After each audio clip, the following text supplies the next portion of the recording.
The park was still cool, with the breath of early morning. Arjun sat alone on a weathered wooden bench beneath a willow tree, its drooping branches mirroring the sorrow he carried within.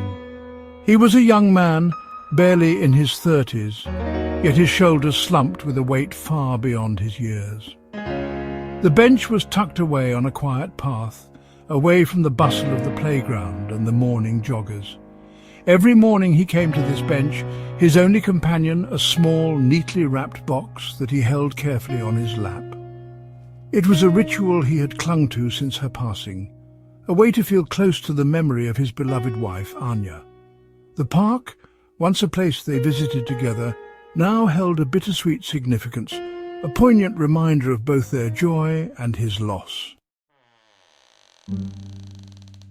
The box held a simple treasure, a small wooden bird, intricately carved by Anya's own hand. Holding it, I could almost feel the warmth of her touch, the gentle caress of her fingers against mine. He closed his eyes, summoning her image in his mind. He saw her radiant smile, the way her eyes sparkled with mischief and love. "Anya," he whispered, his voice barely audible in the stillness of the morning. "I miss you so much." The words hung in the air, heavy with unspoken grief. Arjun's routine was always the same. He would sit on the bench for an hour, lost in his memories, the wooden bird a tangible link to the past. "Excuse me," the voice chirped. Arjun opened his eyes, startled, and saw a little girl standing before him. She couldn't have been more than 6 or 7 years old, her dark eyes wide with curiosity. She had pigtails in her hair, tied with bright red ribbons, and wore a sunny yellow dress that seemed to radiate warmth. "Why are you sad?" she asked, her voice innocent and direct. Children had a way of cutting through pretense, of asking the questions that adults often avoided. Arjun hesitated, unsure how to respond.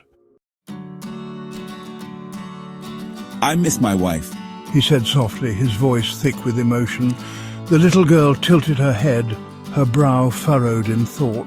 "My grandma went to heaven.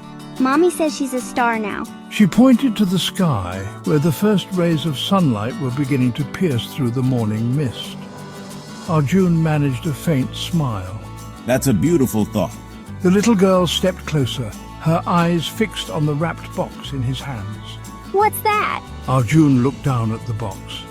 For a moment he hesitated, unsure whether to share its contents with a complete stranger. But then, something in the little girl's innocent eyes compelled him. He carefully unwrapped the box, revealing the small wooden bird. "It's beautiful." The little girl whispered, her eyes shining with delight. "It was my wife's. She loved birds." "You should give it to the birds so they can fly it to heaven." Arjun looked at her, startled by her words. They were so simple, yet so profound. He realized that she was right. Holding on to the bird was holding on to his pain. It was time to let go. He gently placed the bird in the little girl's outstretched hand. "Will you do that for me?" he asked softly. The little girl nodded solemnly, her small face filled with importance. "I promise," she said. She clutched the bird tightly in her hand and turned to leave, her bright yellow dress a splash of color against the muted greens of the park. "Thank you," Arjun whispered, his voice thick with emotion. He watched as she skipped back towards the main path, where a woman, presumably her mother, stood waiting. As he watched them walk away, he felt a weight lift from his chest, a sense of peace he hadn't felt since Anya's passing. And for the first time in a long time, a genuine smile touched his lips. The park, no longer a reminder of his loss, felt like a place of healing, a testament to the unexpected grace that can be found in the simplest of encounters.